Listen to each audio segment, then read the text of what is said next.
ஒருவேளை இந்தியால இருந்து யூரோப் மூவ் ஆகுறீங்கன்னா தெரிஞ்சுக்க வேண்டிய 5 உண்மைகள்.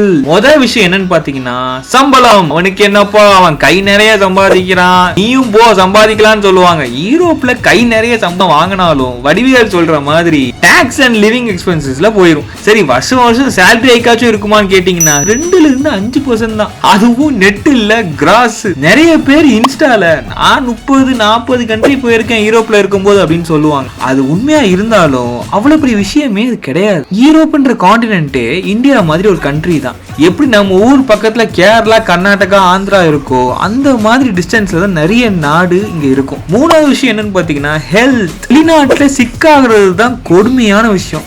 டக்குன்னு அப்பாயின்மெண்ட்டும் கிடைக்காது, பாத்துக்கிறதுக்கும் ஆள் இல்லைன்னா ரொம்பவே கஷ்டப்படுவீங்க. அதனால always give preference to your health.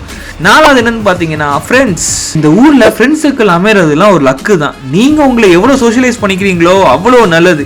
இல்லாட்டி வின்டர் ஒரு பக்கம், லோன்லினஸ் ஒரு பக்கம்னு டிப்ரெஷனுக்குள்ள போயிருவீங்க. கடைசியா யூரோப் வந்தா நிறைய பேர் வெள்ளையாயிரலாம் அப்படின்னு நினைச்சீங்கன்னா அது நடக்காது. வின்டர்ல கொஞ்சம் டேன் வேணா ஆகாம இருப்போமே தவிர வெள்ளையெல்லாம் ஆக முடியாது. இந்த மாதிரி நிறைய இன்ஃபர்மேஷனுக்கு நம்ம சேனலை மறக்காம சப்ஸ்கிரைப் பண்ணிருங்க.